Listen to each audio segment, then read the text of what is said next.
the white supremacist Elohim City. But McVeigh's like Tony Montana in the end of Scarface, where he goes, "You think I'm a worm like you? You think I'm going to kill kids? I told you, no women, no kids." And that's what happened to Tim McVeigh. All right, let's go to Chris in Texas. Thanks for holding. Then we'll go to Donald, Jonathan, Captain America, and others. Go ahead, Chris. You're on the air. Hi, Alex. It's a pleasure to speak with you. I believe, just as a basic point, our veterans deserve more than memorials. I think they deserve the truth. And basically, when it comes to patriotism isn't just an allegiance to, say, the American people. If you're American, it's an allegiance. It's also an allegiance to the principles that the country was built on. So, just some basic political theory.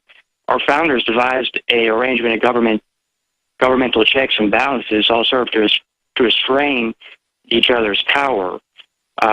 Washington described government is not reason, it is not eloquence, it is force, like fire. Well, sure, they also described it like a arch, where you have the opposing forces together that bring stability. That's why everything is broken into threes. Everything has checks and balances on the other. Because if you get rid of checks and balances, it's game over. You're enslaved.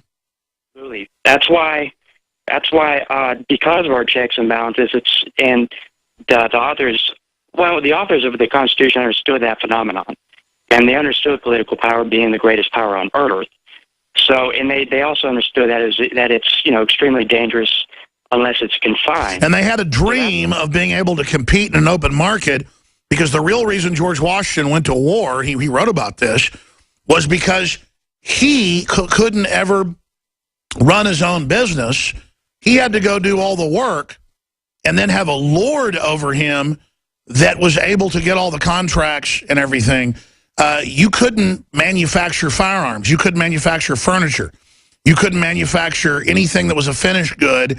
You couldn't get clothing. You couldn't make carriages.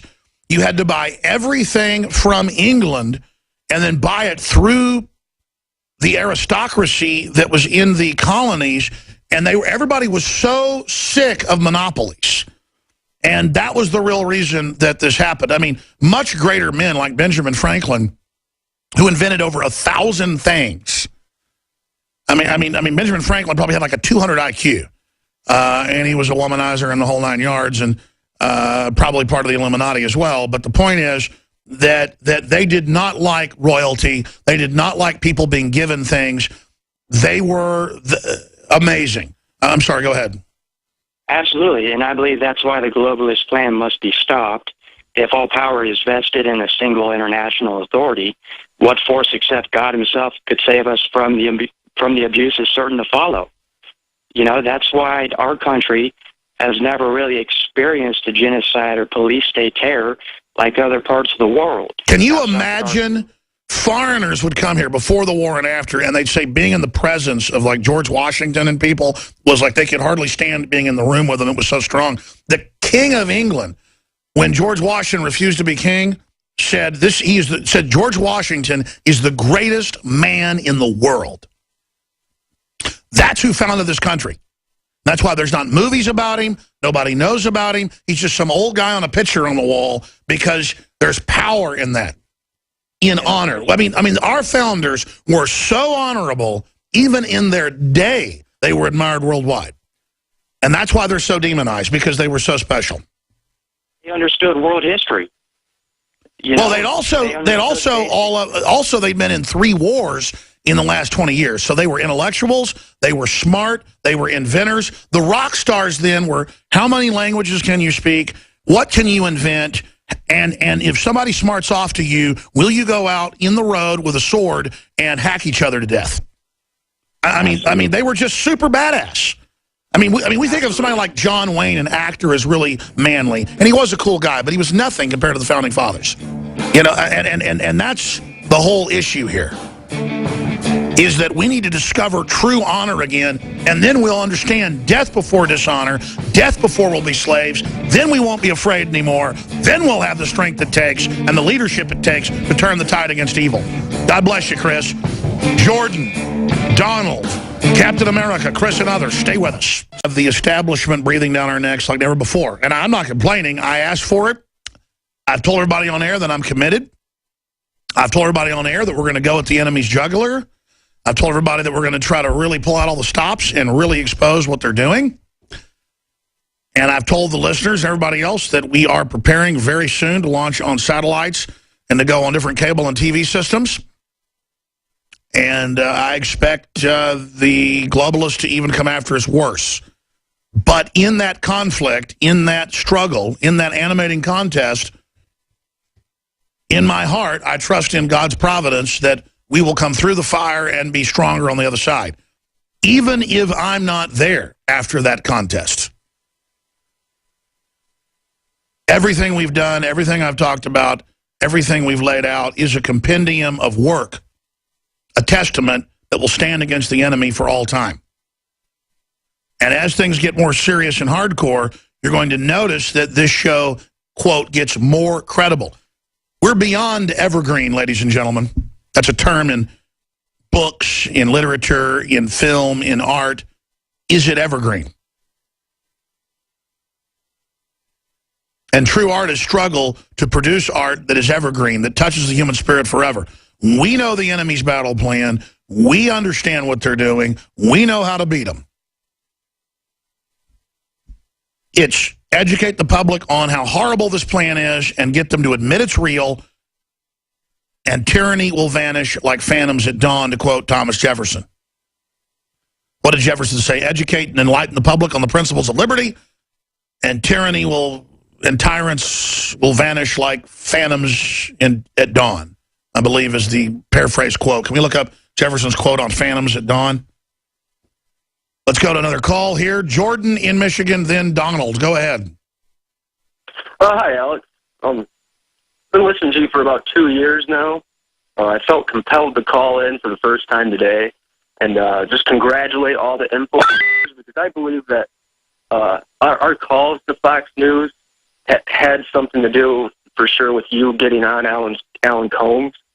And that's the power that we have when we join together like that. And sure, I mean, Alan Colmes is on over 100 radio stations. It's a moderately syndicated show.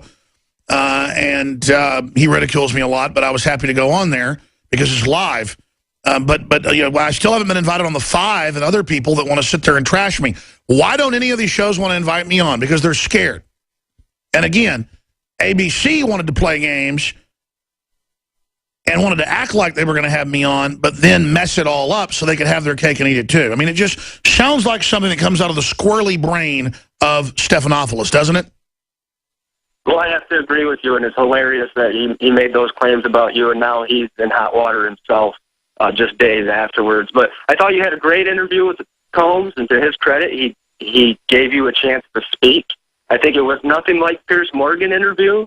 You were cool and calm, and I think you woke some people up, and I'd like to greet everybody who's tuned in today from having listened to that interview, and just encourage them to see the world in a different way, because things are crazy out there. Absolutely. God bless you, sir. Anything else? Nope, that's it. Thank you. Thank you. I want to go to Donald, but I don't want to cut him short. I'm going to come back to Donald and Captain America, Chris, and Bubbles, and then I'm going to shut down calls for a while, and we'll still have folks on hold. I'm going to get to this Al-Qaeda situation, this ISIS situation being run by the West, and more. I'm not going to talk about it now, but I had a very exciting discussion with Michael Savage last night. And I had some other very exciting discussions yesterday evening as well with some other people. There is a lot of really neat stuff going on right now. People really understand the big picture. And America is really starting to get just how serious the situation is. That's all I can tell you. But I can also assure you that we've hit the zeitgeist, and I don't say that with any pleasure. I do say it with pride of the effectiveness of what we've done in God's providence, but I'm ready to take my licks and go to the next level. But just understand, if anything happens to me or this operation, I knew it was coming. The enemy didn't win. Up. We're going to go to Donald and a few other callers here and then get into this breakdown on Al-Qaeda. Now the public's starting to wake up to the fact that the West is funding it. But this morning, I had come into town to work out with my personal trainer, and I'd gotten on the elliptical, and then I was lifting weights, and then I was leaving, and I just saw this guy walking with kind of a prison yard, just bizarre, insane-looking swagger. And I went in a shop and grabbed something and came out, and there were all these cops. And then I ended up separately getting a call from one of my friends who had seen what had happened, it just so happened, and that he had assaulted some woman. I remember when I saw that guy minutes before, I thought, that guy is up to no good. But see, I should have just gone, no, it was a white guy. But he was, you know, acting all thuggish, white, black, whatever. It's thug culture. And if I was walking down the street with my children, and a guy like that started walking up towards me, I'm not embarrassed to act like I'm concerned and start getting ready into a fighting stance when that person comes by me, and I'm going to walk out of their way. But I'm not going to act scared while I do it. I'm going to sit there and lock onto that person and get ready. And then, see, I'm the guy who gets left alone by the thugs. I've sat there and seen it when a family acts all scared or something, then the thugs come over and say, hey, can I have $50?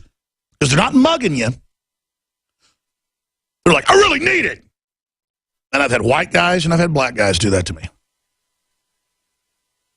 I really want that money. One of them, big black guy a few months ago, and I was just like, dude, you're really joking, right? He kept yelling at me, baring his teeth, and I started to step back, just got ready. And the guy got mad and ran off. But I mean, I got ready. I got in a fighting stance. I sat there while I was doing it, kept doing it, and I just went, all right, I'm in a fighting stance right now. The politically correct people would never do that. Guy did that to Joe Biggs a few weeks ago. He beat the living daylights out of him downtown.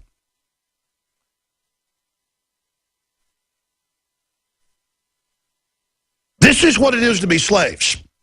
And that same thuggery you see from somebody on the street is what the government's doing to us now. And it's illegitimate. And I am in a fighting stance with this government.